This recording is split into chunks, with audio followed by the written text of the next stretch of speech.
À la maison, je suis équipé avec une baignoire, mais je ne peux plus l'utiliser. Je souhaiterais installer une douche. Qu'est-ce que vous pouvez me conseiller?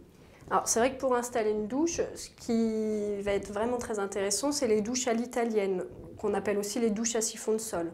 Ça va permettre d'avoir vraiment une salle de bain qui est entièrement à niveau, avec juste une légère pente pour permettre à l'eau de s'évacuer. Donc là, vous gagnerez aussi de la place dans la salle de bain, notamment avec l'utilisation d'un fauteuil qui pourra vraiment tourner dans toute la salle de bain tout en empiétant sur l'espace douche.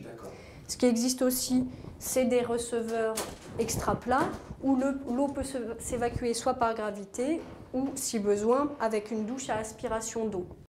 Et la paroi que vous avez ouverte peut s'enlever totalement? Alors là, c'est une paroi à mi-hauteur qui peut permettre d'éviter les éclaboussures et aux aidants d'accéder à la douche, et elle s'ouvre entièrement. D'accord. Après, il y a beaucoup de parois différentes qu'on peut choisir en fonction de la situation. Toute la famille va utiliser cette douche. Est-ce qu'on est obligé de laisser le siège en plein milieu? Alors, pas forcément, tout dépend des besoins. Là, c'est un siège qui va être relevable. Donc vous pouvez, vous, en avoir besoin et les autres membres de la famille le laisser en position relevée.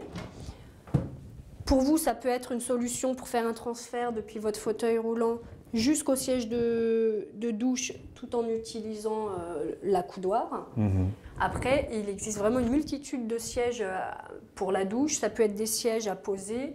Ça peut être également des fauteuils de douche avec lesquels vous arrivez directement jusqu'à la douche sans avoir à faire de transfert dans la salle de bain. Pour mes transferts, j'ai besoin d'une barre murale. Est-ce qu'on peut en installer dans cette douche? Oui, alors là, on en a déjà une ici, par exemple, qui peut vraiment vous aider au moment du transfert. Après, tout dépend vraiment de l'installation de la douche dans votre logement. Donc la place des barres d'appui sera vraiment déterminée en fonction de votre logement et par rapport à la place qui vous aidera le plus. Et pour la sécurité, à quoi faut-il que je pense? Alors ce qui va être vraiment important dans une salle de bain, c'est le revêtement de sol. C'est une pièce qui va être assez humide avec des risques de projection d'eau, donc c'est important de partir sur un revêtement antidérapant au sol, dans la douche mais aussi dans le reste de la salle de bain pour éviter le risque de chute.